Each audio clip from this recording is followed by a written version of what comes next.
दिल्ली सेवा अधिनियम लागू होने के बाद भी दिल्ली सरकार और अधिकारियों के बीच खींचतान थमने का नाम नहीं ले रही है। ताजा मामला प्रधान वित्त सचिव आशीष चंद्र वर्मा से जुड़ा है। उन पर आरोप है कि उन्होंने बार बार कहने पर भी दिल्ली सरकार के आदेशों को नहीं माना।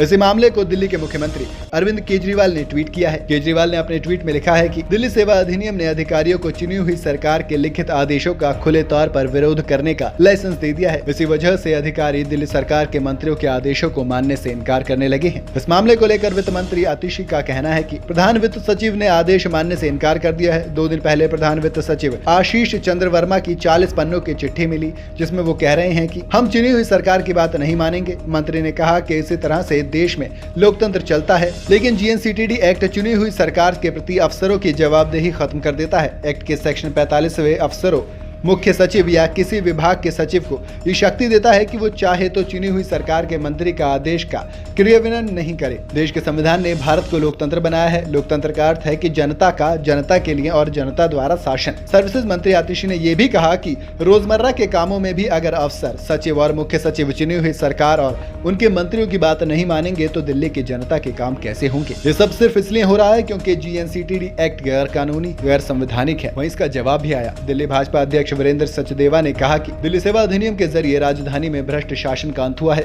इससे दिल्ली के मुख्यमंत्री और मंत्री परेशान हैं। अब वो अपने अवैध आदेशों को स्वीकार करने के लिए अधिकारियों को डराने धमकाने में असमर्थ हैं। अब सरकार को अपना अराजक कामकाजी तरीका छोड़ना होगा। अब दिल्ली सरकार बेवजह अफसरों पर दबाव नहीं बना सकती। इसके चलते लगातार इसी तरह से बयानबाजी हो रही है। वहीं मुख्यमंत्री ने ट्वीट कर सवाल उठाते हुए भाजपा पर भी निशाना साधा। उन्होंने ट्वीट में लिखा कि क्या कोई राज्य, देश या संस्था इस तरह चल सकती है? ये कानून दिल्ली को बर्बाद कर देगा और भाजपा तो यही चाहती है। इस एक्ट को तुरंत निरस्त किया जाना चाहिए। बताया जा रहा है कि ताजा मामला जीएसटी रिफंड से जुड़ा है, जिसको लंबे समय से खींचतान चल रही है। पहले पूर्व वित्त मंत्री कैलाश गहलोत ने प्रधान वित्त सचिव को आदेश दिया था कि वो सरकार की तरफ से वकील नियुक्त करते हुए सुप्रीम कोर्ट में एसएलपी दायर कराएं, लेकिन इसके बाद कोई भी सुनवाई नहीं हुई। तो मौजूदा वित्त मंत्री आतिशी ने पूर्व में जारी आदेश का अनुपालन करने को कहा था। आतिशी ने बताया कि मामला एक कोर्ट केस से जुड़ा है, जिसमें जीएसटी रिफंड के मुद्दे पर हाई कोर्ट ने आदेश दिल्ली सरकार के पक्ष में नहीं दिया। इस पर सरकार ने फैसले को सुप्रीम कोर्ट में चुनौती दी जाएगी। पहले बतौर वित्त मंत्री कैलाश गहलोत ने 5 जून को प्रधान वित्त सचिव को आदेश दिए कि दिल्ली सरकार ने एक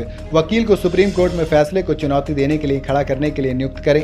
उसके बाद अफसर फाइल को घुमाते रहे। ना वकील नियुक्त किया गया और न ही सुप्रीम कोर्ट में केस दायर किया गया। 12 जुलाई को फाइल मेरे पास आई तो मैंने आदेश दिए कि सुप्रीम कोर्ट में एसएलपी फाइल की जाए, जिसके लिए दिल्ली सरकार के एक वकील को केस के लिए चुना जाए।